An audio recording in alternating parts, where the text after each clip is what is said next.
এবং মাদ্রাসার ছাত্ররা কত পারে। কয়েকদিন আগে দেখছি ইংলিশে টকিং করতেছে, মারহাবা বলেন। মাদ্রাসার ছেলেরা ইংলিশে টানে, বিজ্ঞান, দর্শন, এমন কোনো বিষয় নাই মাদ্রাসায় পড়ানো হয় না। এই মাদ্রাসায় জঙ্গি হয় না। মাদ্রাসার ভিতরে একজন শ্রেষ্ঠ ইমানদার, তাওহীদ, খোদা বিরু, আল্লাহ বিরু, দেশপ্রেমিক তৈরি হয়। আল্লাহু আকবার বলে। নারে তাকবীর। আল কোরআনের আলো, আল হাদিসের আলো। এখান থেকে পড়ে নাস্তিক তৈরি হচ্ছে, ঠিক কিনা বলে? কোরআন না তৈরি হচ্ছে। সম্মানিত ভাইরা, আমি আপনাদেরকে উদাত্ত আহ্বান জানাই, আপনাদের সন্তানকে কোরআন শিক্ষা দেবেন। আমি দিনে একটা মাহফিল করেছি পরিবারে, মহিলা মাদ্রাসা। সেই মাদ্রাসায় দৃশ্য দেখেছি যে এখান থেকে বাচ্চারা জিপিএ 5 পেয়ে যে ইংলিশে টকিং করলো।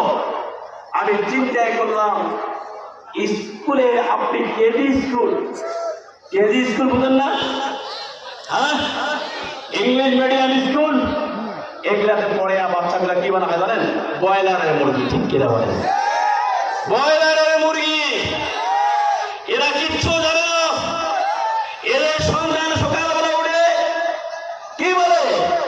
সকালবেলা উঠলাম আমি, চলবো ধরে ধরে, গম করবো, ধাপ করবো, ধরবো ধরে ধরে। আউযুবিল্লাহ বলে। আর মাদ্রাসা ছাত্ররা বলে, আমি সকালবেলা উঠবো, আমি কোরআন শরীফ পড়বো, কোরআনে পড়ে আমি জীবন চলবো, ভয় মুরব্বীকে করবো সম্মান। দুনিয়ায় আমার কখনো তোমাকে ছাড়লাম না।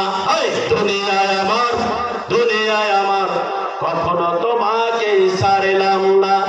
দুনিয়ারে প্রেমে পড়ে ঈমান আকীদা হারাইলাম। দুনিয়ায় আমার কখনো আমি কোরআন পড়লাম না। সম্মানিত ভাই আমার, আল্লাহকে ভয় করতে হবে। হযরত দাউদ নবীর উপরে জব্বুর কিতাব নাযিল হলেন, খুব মনোযোগ দিয়ে শুনবেন। আমি